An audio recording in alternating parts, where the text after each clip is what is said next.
Extinction is a place where survivors will find themselves waking up amongst a ruined wasteland that has been claimed and ravaged by the power of element and the few surviving native plant life that still exist on Earth.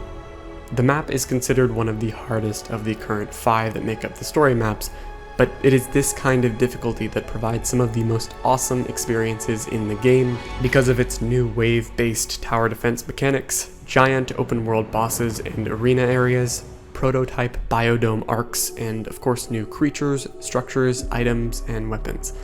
So without further ado, let's explore this desolate wasteland, also known as Extinction.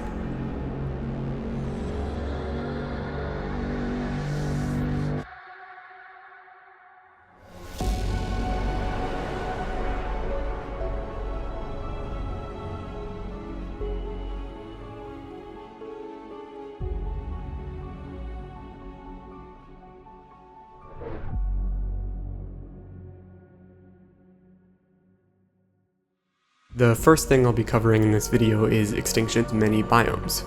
These are broken up in otherwise subtle ways, like from the transition from the wastelands to the sunken forest, or in obvious ways where you go from outside one of the proto-arcs to the inside, passing through the barrier and witnessing the illusion form behind you.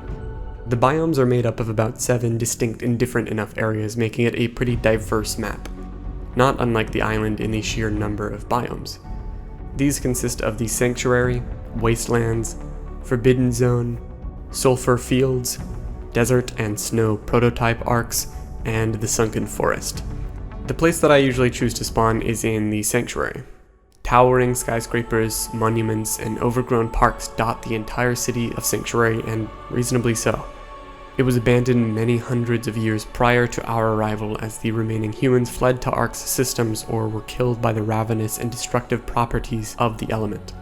Despite how abandoned it might look, the Sanctuary is filled with robotic enforcers, scouts, and defense units which still roam around, maintaining some kind of order and attacking survivors if they even appear to be causing trouble. Speaking of causing trouble, we've got the Wasteland. Survivors will inevitably venture out to it at some point because it acts as the biome which connects all of the others. If you're not in a proto-arc or in the Sanctuary or in the Sunken Forest, then you'll be in either the Wasteland, Sulfur Fields, or Forbidden Zone. On top of the dangerous hive-mind armies of creatures that are spawned by element, the Wasteland gives an ever-pressing debuff which drains survivors' food even faster than normal. It's unwise to build anything in the Wasteland because the corrupted creatures which roam it can easily eat and burn through structures like nothing, proving to be the map's main natural defense against any bases one might wish to build in the area. In addition to this, there are also meteor showers which rain destruction on the Wasteland, while the Sanctuary and Biodome proto-arcs are perfectly fine within their protective shields. In the same vein as the Wasteland, the Forbidden Zone acts technically as a part of it, but is different from the Wasteland in a couple ways. The name Forbidden Zone sounds pretty dangerous on its own, and rightfully so.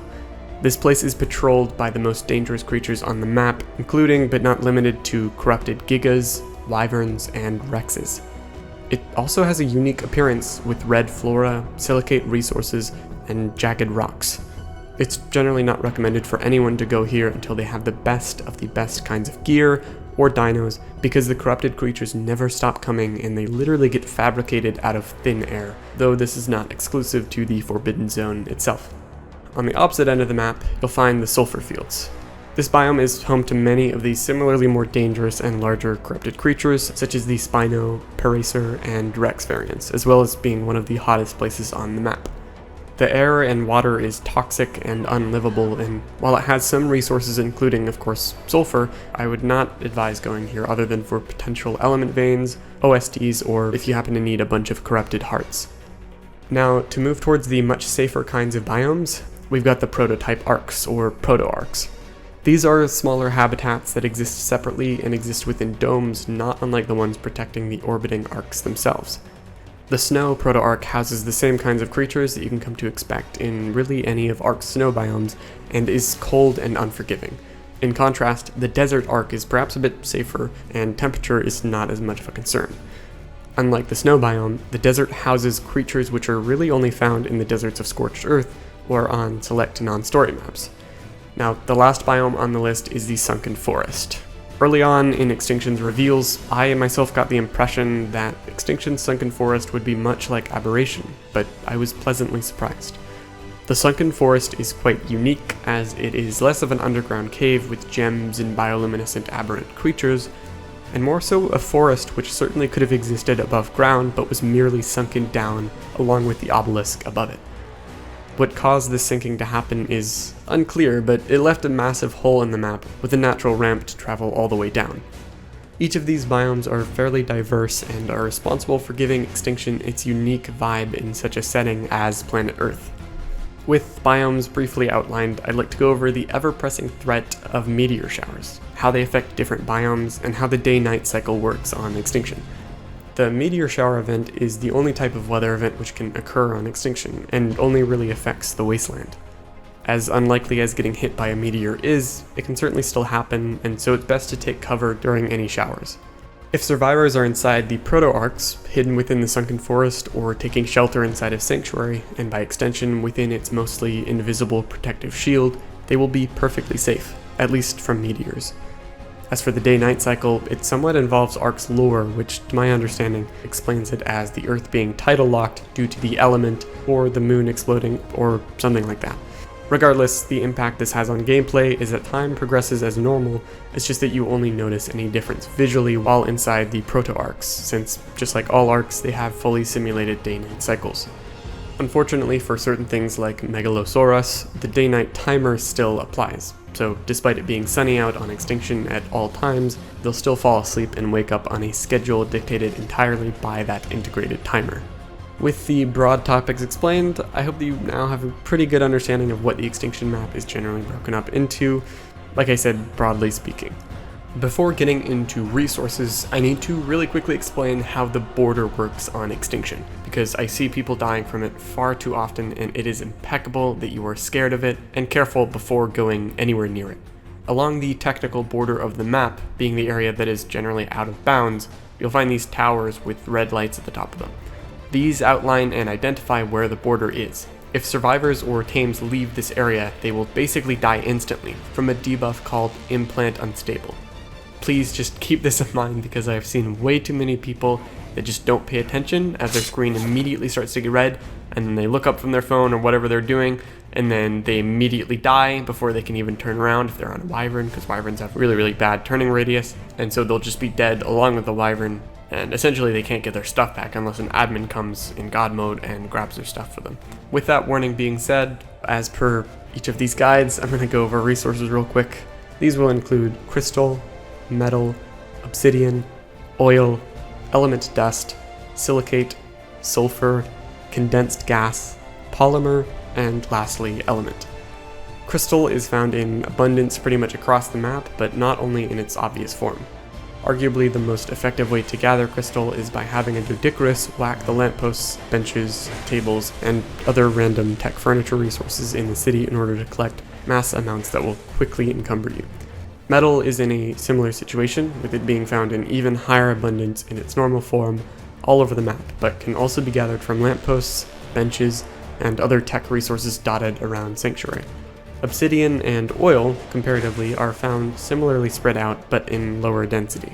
You may find it somewhat difficult, as on most maps, to find a consistently high source of obsidian, but nonetheless it can be found spread across in basically every biome. This is kind of the same with oil, but there's an especially good area for collecting it near the sulfur fields in the southwest part of the map. Moving on to some of the newer and even exclusive resources on Extinction, element dust is up first. Element dust was added to the game when Extinction was released, and can only be collected in very small amounts on other maps through a couple of niche ways. Dust is unique because it can be transferred on and off map, and then even crafted directly into element, albeit somewhat slowly. This dust can be collected on Extinction in a couple different ways. This is either through killing and harvesting the robotic enforcers, defense units, or tech dinos, smacking lampposts either with tools or with creatures such as Dodicarus, by smacking the tables, benches, and other tech mini-structures, or lastly by mining element veins after successful defense. One of arguably the best ways to get dust is by mining the aforementioned tech mini-structures, since they respawn relatively quickly, offer no real risk, and give tons of dust per structure. It may take some time to learn and remember the spots they spawn at, but this is personally how I would recommend farming it instead of with the veins. On the similar topic of newly added resources, silicate is one which is certainly new but also perhaps somewhat unknown. This is, I think, due to the sheer abundance of electronics on the map. Silica pearls themselves are difficult to get on Extinction, but not enough to the point where survivors will need to heavily turn towards silicate. In essence, silicate is merely a replacement for silica pearls and functions not unlike how keratin and chitin can be both used to craft the same things, acting almost as the same resource. Silicate is more or less found exclusively in the Forbidden Zone, and because of it, it is very dangerous to get your hands on. If you're looking for pearls, you can get them from gachas or from the many beaver dams found in the Sunken Forest and Sanctuary. Next up is sulfur. This resource can be found in abundance in the southwest within the sulfur fields. The same rocks which yield this sulfur also yield a new resource called condensed gas, which can actually be refined directly into the congealed gas balls from aberration at a 1-to-1 ratio. Arguably one of the most important late-game resources on Extinction, and really any map, is polymer. Extinction does this brilliantly by adding a new resource which, like the silicate does with silica pearls, stands in for organic polymer as a substitute. This type of polymer, also known as corrupted nodules, can be collected by harvesting the corpses of corrupted creatures. Now, before going into Element itself, it is worth noting that Extinction adds its own variant of the gems from aberration. These include the fragmented green gem and blue and red crystallized sap. They work as substitutes for all gem-crafted items, save for climbing picks. Fragmented green gems can be found as crystals with a light blue tint to them in and around the Sanctuary. Blue crystallized sap can be collected from certain trees in the Wasteland and Sanctuary, and the red crystallized sap can be harvested from the more dangerous areas of the Wasteland, specifically near the Forbidden Zone from the red trees. Last on our list of resources is Element. As I covered earlier, Element can be directly crafted from dust, though it's generally more useful to save the dust for transferring elsewhere, in case you need some quick element on another map. The non-transferable normal form of Element can be collected primarily from Element veins.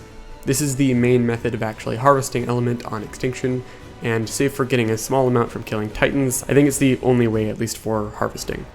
Extinction is probably the map which allows you to collect the most absurd numbers of Element, as you can quickly gain thousands if you regularly mine veins. When you compare this sheer number and ability to get Element here to other maps, Extinction pretty much rules over them all. Not that this is entirely relevant to even compare though, since you can't actually transfer it, but that doesn't mean you can't use the Element on Extinction to craft tech items and then transfer those elsewhere.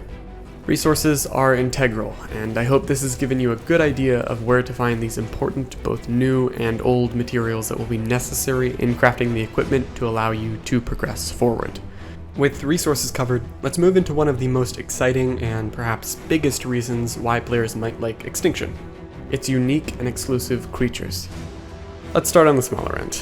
Scouts are little robots which can be found all over Sanctuary and have a unique taming method, if you could call it that. Their primary use is to scan the areas they patrol and report any bad activity.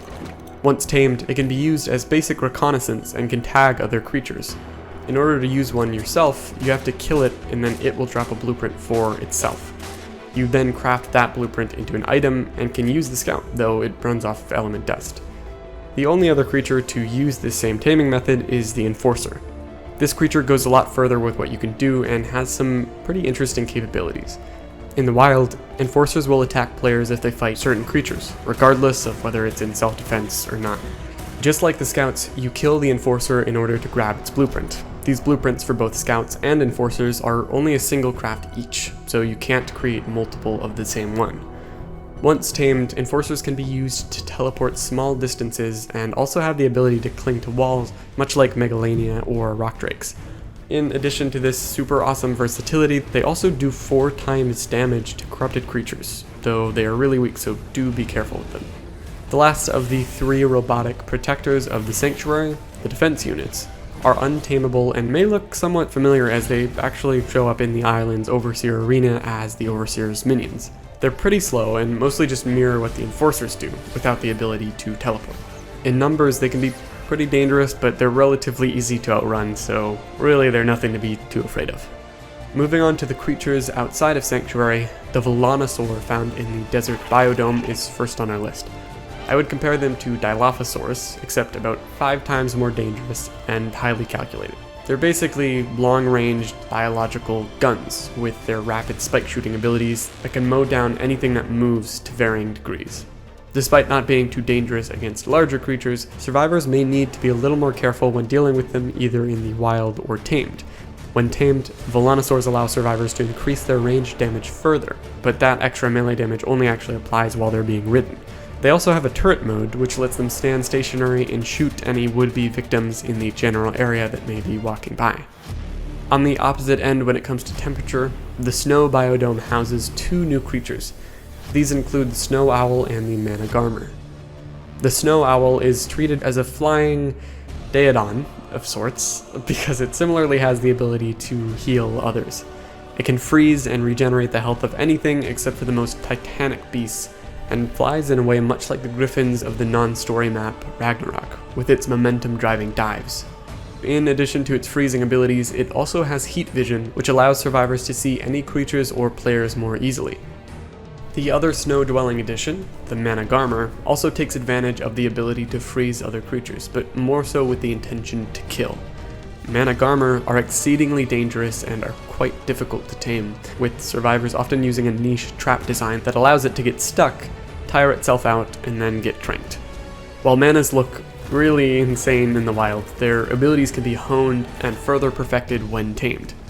They have a peculiar way of moving about, with jetpacks on their feet, but once mastered, they can be utilized as one of the fastest creatures in the game. And their freeze breath also allows them to immobilize and kill their enemies with relative ease. Moving on to the Sunken Forest, there's only one new creature that can be found in it, but its relevance cannot be overstated. The Gacha is a gentle and relaxed creature which has one of the most bizarre mechanics in the game. Gachas allow you to convert almost any items into either resources or sometimes even entirely fabricated loot. When tamed, they can be fed either resources like stone or crafted items and will produce crystals that can be uncovered to hide resources or gear. Each gacha has a different set of resources it can produce, meaning some may be able to produce sap, organic polymer, and element dust, while others may not, instead producing raw salt, fungal wood, or oil. The full list of things gachas can produce can be found in the description, and it is a pretty long list. While the gachas bring life to the Sunken Forest and are a large reason why players venture down to it, the creatures of the wasteland bring destruction, death, and peril to their biome, making it unlivable. I want to briefly explain how they work, since they are quite important and make up a large portion of the enemies players will be likely to fight on Extinction. There are many different types of corrupted creatures, and they look just like normal Dilos, Raptors, Stegos, Rexes, and all their other counterparts, at least in shape. The other ways of discerning their appearance point to the clear amounts of corrupted element or nodules that have almost entirely consumed their bodies, practically turning them into zombies. To make it worse, element is a sentient hive mind material, allowing them to be controlled and fabricated by perhaps larger, more titanic element-infused creatures, hence the existence of the King Titan. Regardless, all this means is that these corrupted enemies are always aggressive and will try everything they can do to kill any players or tames near them. If you don't want to fight corrupted creatures and you'd prefer to flee, the gas bags can be excellent for such a task. The gas bags are the only other unique creature that Extinction adds in the Wasteland, and act as pretty fast mounts, though they are about as fast as maybe a Pteranodon unless they're imprinted on. Gas bags, as you can imagine by the name, can store air in their bodies, inflating themselves to practically fly into the air. They can also blow things away, similar to how Diplodocus can do a knockback without doing any actual direct damage. Gas bags also drop a unique item called the gas bag's bladder, which allows the creation of delivery crates, and they're generally pretty good for carrying stuff. Now, the last on our list of the main new creatures that Extinction adds is the Mek. This is probably a bit strange to include in the category of creatures, given that it doesn't have any AI. The Mek is a crafted item which can be controlled by other players as they fit in the cockpit, enabling them to wreak havoc on anything in the area. Meks have 4 main abilities, and run certain ones off of element, namely the jetpack and pistol. First, Meks can do a sword slash, which doesn't use element and does a decent amount of damage beyond just feeling super satisfying each time you hit something. In its other hand, the mech holds a giant pistol which can be used to do range damage, but uses element over time as its ammo. The pistol shoots in bursts of 3, using 15% of a single element per burst. This also increases heat, which if it builds up enough can actually temporarily make the mech too hot to shoot. In addition, the jetpack also builds up heat and doesn't exactly work as you'd expect. While it does give the mech a short boost up, allowing it to cross gaps and fly decent distances at a time, it can't go very high. This also uses element but at a much slower rate than the pistol does. In a sense, it's sort of the inverse of the pistol, increasing heat much faster but using less fuel. The last ability of the mech, which is arguably one of the most important, is that it can put attachments on its back, allowing it to do a few unique things. There are a total of 3 different attachments, being the MDSM, or Mech Deployable Shield module, which allows it to deploy a shield that covers a decent area and increases the damage resistance of any allies inside of it. Next is the MRLM, or the Mech Rocket Launcher module. This enables mechs to shoot a barrage of swarm-fire rocket pods, which are pretty great at dealing a lot of upfront damage. The last module is the MSCM, or Mech Siege Cannon module, which in my opinion is the most useful, at least in PvE. Equipping it allows mechs to shoot incredibly powerful and dangerous cannon shell missiles, which are very useful for taming Extinction's Titans. It's also probably the single best way to tame Titanosaurs, which can be found on other maps. Those are the main normal-sized creatures, though I did not include the Titans, which are by far one of the most important aspects of Extinction. However, before I get into those, I'd like to explain how Extinction deals with not having supply crates. As you probably know, supply crates are the light beam drops on virtually every other map besides Genesis, so one might have a few questions. How do you transfer off of Extinction, and what is the main way players get loot? This is where city terminals, loot crates, element veins, and OSDs come in. First, city terminals are found scattered around the sanctuary as well as in the desert and snow biodomes. They act just like obelisk terminals, allowing survivors to transfer in and out, but they aren't at all involved in summoning bosses. Loot crates, on the other hand, can be found exclusively inside of Extinction's artifact caves, much like the maps before it.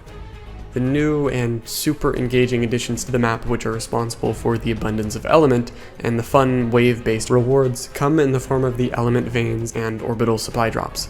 These are similar because they both involve defending a specific area from waves of corrupted creatures in the wasteland. Element veins crop up fairly often and can come in 3 different difficulties, those being easy, normal, and hard. There's also a type of vein which has the corrupt difficulty, though it's not mineable and is exclusive to the final boss as a mechanic within the fight. In order to successfully claim a vein, it has to be protected, as the corrupted creatures will try to consume or destroy the pieces that surround the core. If the core itself, being the largest piece in the center, is destroyed as well, then the entire mission fails and all of the element will be destroyed simultaneously. Once a vein is successfully defended from 5 waves of creatures, the vein ore itself can be mined with tools like metal picks, and it's said that one of the more effective ways to harvest them is with a high quality pick and a mantis. Though I only tried this once personally and I didn't see a huge difference, but it could be that my mantis was just really bad, I'm not entirely sure. Be very careful when mining element veins, because if you mine the center first, it will destroy the entire thing, so just be sure to mine all of the surrounding pieces and then the big centerpiece last. The different difficulties of veins offer different amounts of element, and of course require fending off much more deadly corrupted creatures.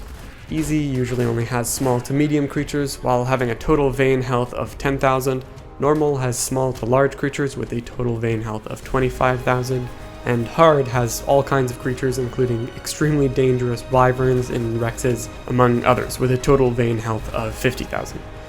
Overall, veins offer great amounts of element and are perhaps the single best way of farming element on any officially released map thus far. While element veins offer great difficulty, even the hardest one cannot even compare to the insanity of the hardest orbital supply drops, or OSDs.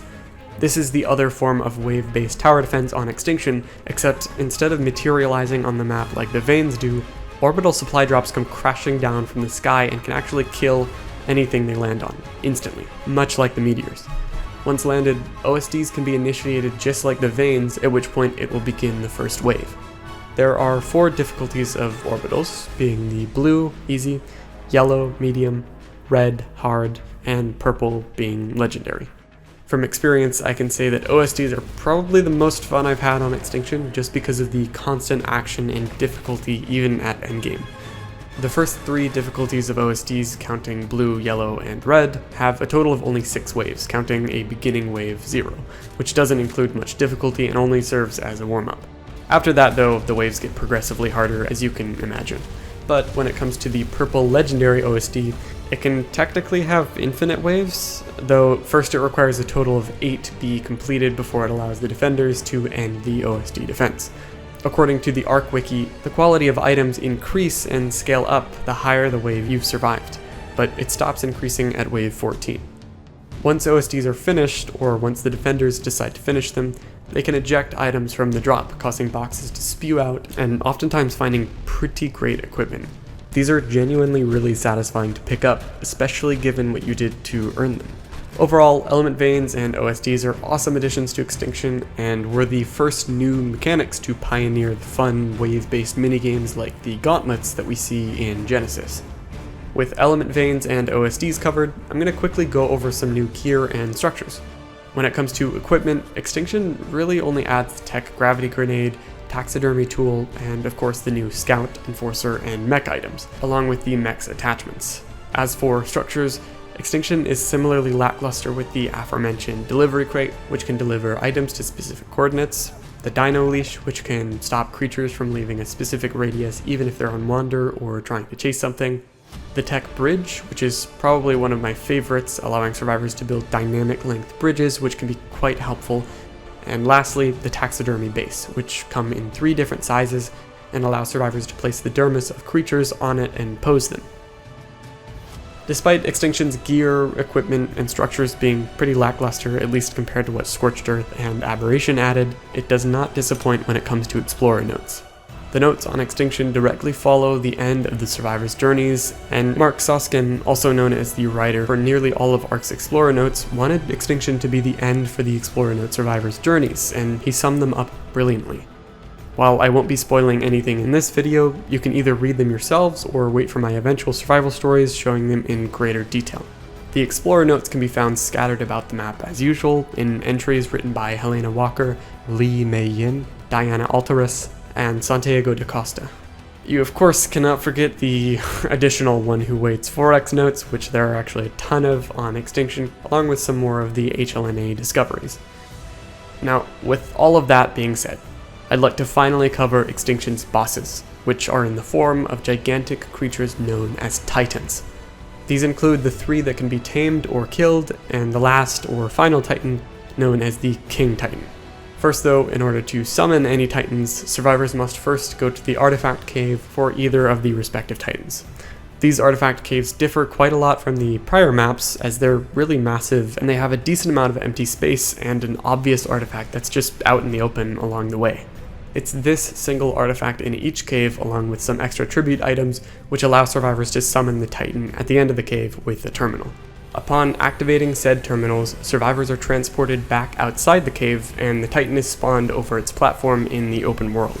The Desert Titans artifact cave can be found in the Desert Biodome, the Ice Titans can be found beneath the Snow Biodome, and the Forest Titans artifact can be found within the Sunken Forest. As for the Titans themselves, it would take me a little too long to cover all of their abilities and dynamics, so I'll quickly sum up how they work. Once summoned, players can either decide to kill or to tame a Titan. This doesn't apply to the King Titan since he's purely a boss creature to kill and get the trophy of. If survivors choose to tame the Titan, they have to be very careful. You may notice that there is no way to summon a Gamma, Beta, or Alpha variant of the Desert, Forest, and Ice Titans. This is because their title in respect to the difficulty level is determined by a theoretical taming effectiveness. Whether or not a Titan becomes a Gamma, Beta, or Alpha version when tamed depends on how much damage they take from the point of being summoned to the point of being tamed. Hopefully that makes sense.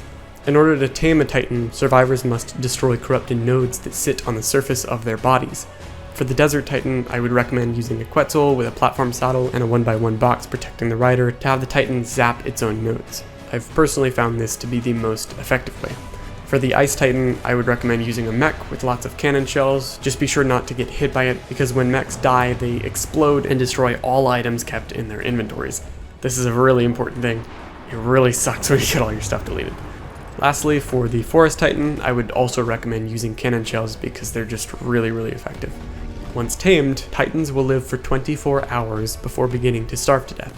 This is not able to be changed with settings, at least in the base game, compared to Titanosaurs, which can be fed if the Allow Raid Dino feeding setting is enabled. There can only be one of each type of Titan on the map at a time, meaning if someone has summoned and tamed a Desert Titan and still has it, they or anyone else cannot then summon another one while theirs still lives. They can also be transferred off map, but upon doing so, it takes many minutes for their bodies to be fully downloaded and sort of synthesized onto another map, and their food is set to 0, so they only have a very small amount of time to wreak whatever havoc the controlling tribe wishes to enact. The 3 Tame-able Titans are most useful for PvP, defending veins, but more so OSDs, and finally for defeating the King Titan. This beast of a Titan is the single largest creature in the entire game and has the similarly 3 different difficulties that all the other bosses have. Unfortunately, the King Titan requires being killed on each one of the difficulties in the specific order of Gamma, Beta, and then Alpha, since the tribute costs require the trophies of the previous King Titan difficulty along with a trophy of each of the other Titans, meaning that if you want to even attempt fighting the Alpha King Titan, you're going to have to kill the other Titans multiple times, in addition to the Gamma and then Beta King Titan as well. Now, what is the King Titan, and how does its difficulty rank compared to the bosses on other maps? Well, the King Titan is essentially the leader of the corrupted creatures, and the commander of all other Titans on Earth. Quite the title for a boss that you can simply defeat yourself, but that's part of what makes it cool. This fight is one of the most difficult in the game, and it's typically recommended to use all 3 Titans, at least on official settings. The reason I say it's not the most difficult is because I haven't yet explained the final Genesis boss, which, well, that will come in the next guide. Regardless, the King Titan fight is a race to DPS, as you need to deliver as much damage to it as possible before it can kill you and wipe out everything in the arena and surrounding area. Much like the other Titans, the King Titan resides in an open world arena, meaning if a tribe mate dies, they can respawn and come back. Granted, it's quite the insane boss fight to just join back in on, and will be extremely difficult to grab anyone's stuff back mid-fight. The most important thing is to keep the King Titan in the center of the arena, otherwise it regenerates its health. If all survivors in the arena die, the King Titan typically regens all of its health instantly, at least that's in my own experience. The second most important thing to consider is when the King kneels down and begins charging up. This essentially means that it's getting ready to send out a massive explodey thing. I don't know what it's actually called, but it will kill everyone in the arena, and even people just outside the arena, so be sure that if it starts doing this, damage it as fast as possible and as much as possible to cancel the attack. In addition to this, if you remember that maximum difficulty element vein I was talking about before, this is the only time when it spawns. Corrupted creatures will try to destroy the element, which has about 150 total vein health, and if you fail to fend them off, the King Titan will heal to some extent.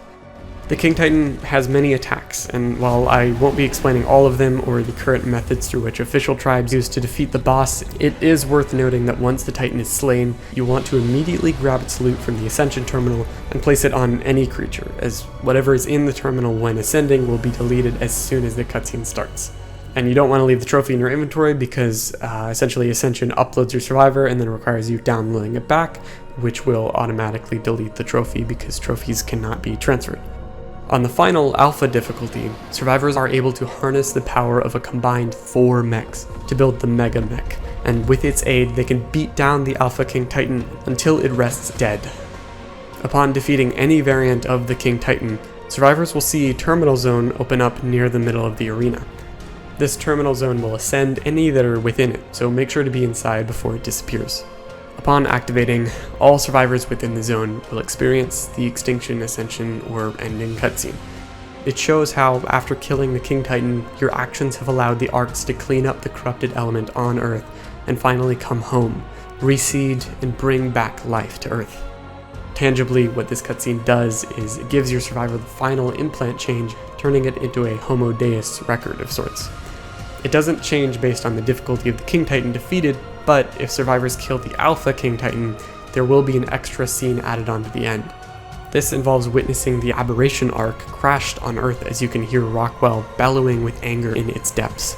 This is presumably how he managed to get back on Earth and regain power to affect the later maps in his conquest for ultimate control and dominance. Extinction is a map that was supposed to be the end of the story, a finale that would be remembered. Did it accomplish this? Absolutely, but its goal and execution can still remain great, with the true ending to the game being found in Genesis 2. Extinction does not hold your hand. It's filled with difficult challenges, tons of biome diversity, and intuitive new gameplay mechanics, and stands out as one of the most memorable experiences you may have in ARK Survival Evolved.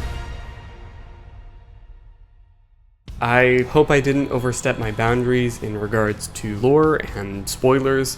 I still have a lot more Explorer Note reading to do on my own time in order to fully catch up and understand the full story in context for myself, but nonetheless, thank you so much for watching this video.